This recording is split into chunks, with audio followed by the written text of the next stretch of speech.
ayay Isniino iyo saaxiibteed ayay Axado oo geedka hoostiisa isla fadhiyo ayaa waxaa ku wacay ayay Isniino. Maadan maqlin. Haddana mar labaad ayay ku wacday. Maadan maqlin. Markii saddexaad waxay dhahday, Asli, maxay dhegaysanay? Dhagaha dhubka dheh. Ayay Axado oo ag fadhisay waxay ku dhahday, Astaghfirullah dheh. Ha habaarin ilmaha.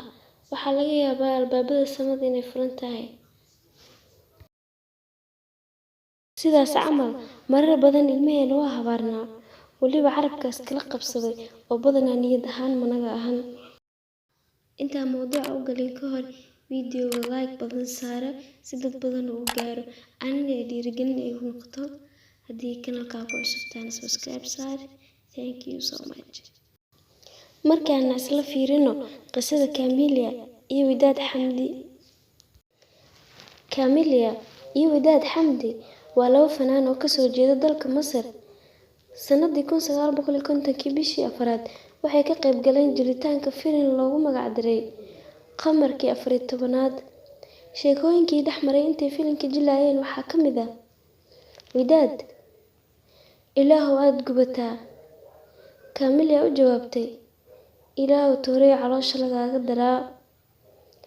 Ayaga dhabka ma ahan ee waa filim waxay jilaayaan. Laakiin la yaab waxaa noqday in habaarkaas xaqiiq uu noqday. Isla sanadkaas 1950 bishii Agoost, Kamilia waxay u soo baxday safar caafimaad. Laakiin diyaaradii ay saarneed ayaa soo dhacday oo way burburtay. Waxaa laga dhex aqoonsaday dadka ayadoo wada gubatay. Waxaa jiray nin filimka la soo saari jiray oo lagu magacaabo Mata. 1994 Mata duruufaa qabsatay. Wuxuuna go'aansaday inuu xado fanaaniinta uu la shaqeeyo qof ka mid ah. Wuxuu soo wacay Wadaad. Wuxuuna u soo bandhigay xubin uu rabo inay jilaan. Wuxuu ku dhahay, si aan u wada hadalno, waxaa kuu soo socona aniga, hebel iyo hebel. Way ka yeeshay. Kadib wuu soo baxay. Wuxuuna soo qaatay qalabkiisii, tooreydiisii iyo galofiskiisii. Markuu u tagay, waxay weydiisay wiilashii kale ee la socday. Wuxuu ku dhahay, hoos taagan yihiin way soo socdaan. Wuu fariistay, cabitaan siisay. Kadib wuxuu weydiistay musqul. Waxay ku dhahday, okay, iikaadi waxaan kuu soo qabanaa shukumaan. Ay sii jeesatayba gadaasheedu ka yimid dhabarkayuna ka daray tooreydii. Way soo jeesatay haddana calooshuu ka daray 35 jeer ayuu ku muday. Markuu xaqiiqsaday inay dhimatay kadib wuu soo qaaday sariir uu soo kor saaray wuuna daboolay. Galaaskii uu cabitaanka ka cabay ayuu tirtiray si aan farihiisa looga helin.